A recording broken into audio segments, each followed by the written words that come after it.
The first here on Northerly Stakes Day. Delightful weather conditions. The field stands well. They're off and racing. Frosty Heart was the first to commence, beat out Aragain, and so Schmick jumped well. Turner is going to send the big grey forward without reason to be right over the speed as they come to the judge. Frosty Heart's rider Ryan Hill certainly doesn't want to be in front, so Schmick will go to the lead now, and Brad Parnham's going to boot him clear. So Schmick goes to the front from Frosty Heart, and so without reason goes up there travelling on the outside into second placing. Followed forward by Vintage Stock as they gallop along by Beckett's Gate. Aragain settled down on the inside of it. A length and a half Amarissa back there with Bollinger Boy, Pink and Purple and Armed and Ready. Sugar Cane cooled off early in the race, second from last over on the outside of Jean Biao, leaving the 1600 metre mark behind them. Up onto the next turn they go, and so Schmick is the pilot from Without Reason. Frosty Heart down on the inside third, the tempo only even. Then Vintage Stock, who's travelling up there fourth, and Aragain is fifth on the fence. A length and a half away is Bollinger Boy. Back on the inside is Amarissa, a further length Armed and Ready. Pink and Purple down on the inside is third from last in front of the mare Sugar Cane, and Jean Biao is at the tail end of the field. Out onto the river side of the course they went to the 1100 mark where So Schmick led. It's So Schmick who controls the tempo. Without Reason, the well-tried favourite, up running second. Frosty Heart is third. There's still no changes afoot. Back there running fourth is Vintage Stock, who's enjoying a great run. Fifth on the rail is Aragain. A length Bollinger Boy. Over on the inside Amarissa from Armed and Ready, being followed by Pink and Purple, Sugar Cane, and still at the tail is Jean Biao with a lot of work to do as they start to quicken up a bit. At the 700 mark, it's So Schmick on top, only a half a length. Now it's a neck Without Reason, going up and just starting to test the leader. Frosty Heart's over on the inside with Vintage Stock, following Without Reason's every move coming to the turn. They're followed by Aragain, who shouldered off the fence underneath of Bollinger Boy. 2 lengths Amarissa looking for the shortest way home. Into the straight now, Turner takes Without Reason to the lead from So Schmick. In behind them, Vintage Stock just holding Frosty Heart tight. Bollinger Boy runs on down the outside. Further back is Aragain. Without Reason, the leader. Vintage Stock, Bollinger Boy and Aragain are coming through. Without Reason digging in Vintage Stock and Aragain. Vintage Stock, Aragain, and Vintage Stock just won it. Vintage Stock narrowly from Aragain. Tight go third, maybe Without Reason. Running on down the outside, Sugar Cane. There with Bollinger Boy, Amarissa, Pink and Purple. Followed then by Frosty Heart, So Schmick, Jean Biao, and towards the tail, Armed and Ready. Number 6, Vintage Stock. Given the run of the race by Patrick Carberry over Aragain. Without Reason fighting back to run third. 6-4-2 placings. 6, 4 and 2 the official numbers after the running of the opening event. Fourth is one Bollinger Boy. Fifth has gone the way of Pink and Purple.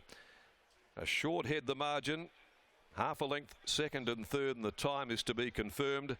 But Vintage Stock, who sat in the sweet seat for Pat Carberry right from the word go, has got there. And the Tavistock mare returns to the winners list here this afternoon. Number 6, Vintage Stock. Now to Philippa Glass, a daughter of Volksrad, for Louis Ursig, Kim Parker, R. Howen, Ray Muse and Leslie Baker. Trained by Alan Matthews, written by Patrick Carberry. Just winning from Aragain, who got the split through between horses. The Niagara mare from Athenry, Chris Willis and Kira Yule, and Without Reason, who'd hit the front on straightening and just got gobbled up late, fighting back to hold third placing. Without Reason by Dash for Cash out of Mystical Messenger for Colin Webster, Lynn Webster, PJ Dennison, Paz Princey, A. Torrey and Rob Bransby, ridden by Jordan Turner. 6-4-2-1. Opening event for the day. Vintage Stock with a 5th win in 35 starts. She was afforded a beautiful ride by Pat Carberry. She mapped well and settled ideally in 4th placing with cover right from the word go, and has got home per medium of that very good ride by Paddy Carberry in the first. Race 2, Heat 1 of the Westspeed Platinum Series over the 1200 metres. Number 3, Time to Sizzle, is out of the next of the day. As we take you down now, we'll go to the yard. Here's Brittany Taylor. She's with winning trainer Alan Matthews after the victory of Vintage Stock, and a 10 out of 10 ride by Paddy Carberry. Thanks very much, Darren. I am downstairs here with Alan Matthews, and our Paddy Carberry was saying yesterday on radio that she just hasn't quite been bringing her work to the races. Today, what we saw is that her bringing that work to the races? Yeah, definitely. I think a better draw. Her last race she won was at Ascot, and I know it's strange. She should be suited at Belmont, but look, top ride today. She has drawn terrible barriers the last 4 or 5 starts, and we've elected to ride her back. Today from a good draw, beautiful day, great ride. Pat was just mentioning that you had changed a couple of things in her work to try and get the best out of her. What have you changed behind the scenes? Not a great deal. You know, she's the best work. I haven't had a horse work and have the attitude like this horse since Poonamoo, and that's saying a lot. But she's a lovely Kiwi bred horse. She's a lovely horse to look at, and now it's time for her to show up.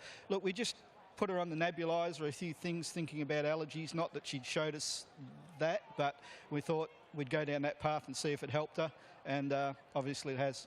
Clearly she put her best foot forward today. Congratulations to you. Thank you. Alan Matthews there. We are conscious that Fabergino is only 1 minute and 40 away, so make sure you're paying attention to the big screen, because we will see the Flying Grey up over the 1,000 metres in the Caulfield Sprint in just over 1 minute's time. We'll see if we can get a quick word from Paddy Carberry just before we do throw to that race, and there she is on screen.